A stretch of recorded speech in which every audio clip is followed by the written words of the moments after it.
Hey guys, Donna Brown here, work from home queen. I hope you're doing well. And I'm recording today's vlog outside and it is hot and it is bright. So if I seem a bit squinty, that is why. Today I want to talk to you about how I find clients on Facebook. It's a common question that I receive, and given the fact that I position myself as the work from home queen, I've been working from home for 11 years, I do get a lot of clients via Facebook. So I had someone ask me how do I do it? So this is what this vlog is going to be all about, and I thought I would share it with you all. I'm going to try and go through each point quickly because I don't believe in fluffing about. So here we go. Number one. What I do is I make my personal profile public. My personal profile is public, so anyone can see what I'm talking about. You don't actually have to be my friend to see my content, and the reason why I do that is because lots of people referred to me or hear about me on the grapevine and want to learn what I'm doing and want to learn a little bit about who I am, but don't necessarily want to be my friend, because obviously if we become friends, then I can see their stuff and they may not want to share their personal life with me just yet, being a stranger. So I make my personal profile public, and in return, I also am a little bit more selective about what I share. Obviously, because my profile is public, I do not share anything that would pose a risk to my security or my privacy. So I still use Facebook as an awesome platform to share and be social with my community around me, but I do know that a high proportion of my friends and followers are people that I don't know and who I've never met and could be from a completely different country, and I'm totally okay with that. Remember, people buy people, not brands. So when people are following me and connecting with me, it's because they want to learn about me, not because of any of the logos or brands that I work with, and that's something you need to understand as well. 2, I actually accept friend requests from everybody unless you're an obvious scammer like a widower looking for a new wife, or because you have just come into $10 million and you wanted to send it my way. Those obvious scammers, I don't actually accept those friend requests, but everybody else I do. Same reason, lots of people want to become my friend and connect with me. They've been referred to me. They want to speak to me in a private messaging and want to make sure their message doesn't go into the others folder. They just want to connect with me on a personal note and become my friend for a little while. And I accept that, because what's wrong with making new friends? I don't think there's anything wrong with that. I know a lot of people always question, why does this stranger want to be my friend? I just say, who cares? Become my friend. Then if I don't like you, or if you're nasty, or if you're rude, or if you are a scammer, I can easily unfriend you and block you. It just seems easier to me that way. And yes, I have actually blocked scammers and dodgy accounts in the past, but you pick it up on it really quickly and you can fix the problem like that. So the next thing I do is actually have meaningful conversations with people.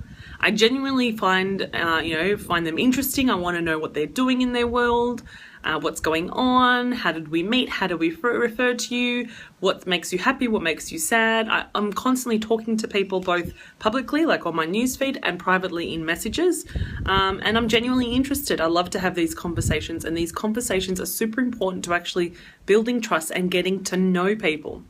People buy from people that they trust, that they know, that they like. They don't buy from random strangers.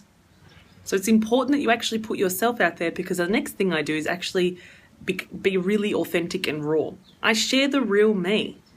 I share videos, I share posts, I share things about my world, the true, authentic, raw me. So if you ever meet me in real life, I am exactly the same. And I have had that comment many, many times before. Many times in the past, people have met me in real life and said, oh my God, you're just like your videos.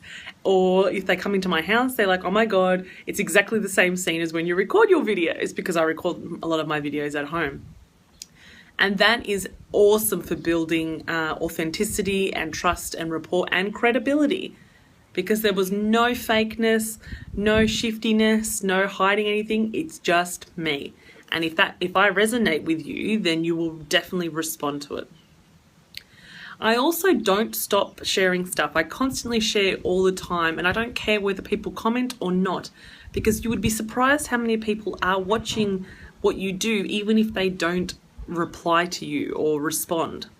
There are lots of people that watch you in the background or late at night, or at odd hours, and Sometimes they're nervous, sometimes they're scared, or sometimes they're just trying to build up the courage to talk to you. So I never assume, well, if nobody commented on this post or if nobody's commenting on this video, that nobody's watching it.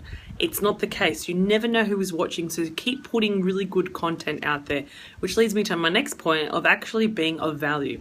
It's important to me that when people connect with me online, that I don't just share random shit, boring stuff, fluff.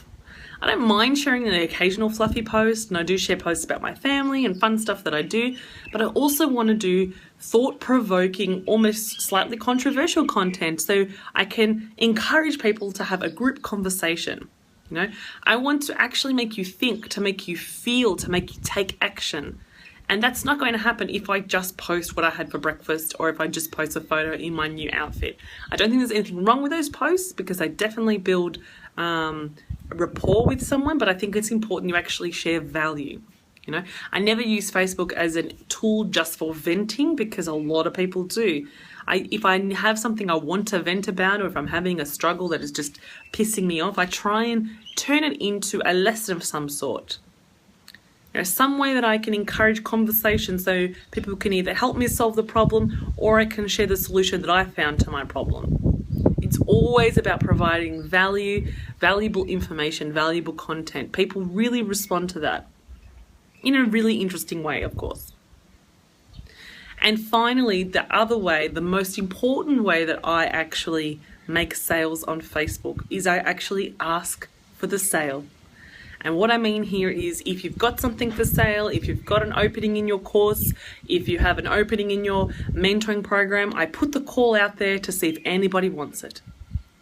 And 99% of the time, somebody will put their hand up and buy it from me personally, direct, whether it's in a private message or over the phone.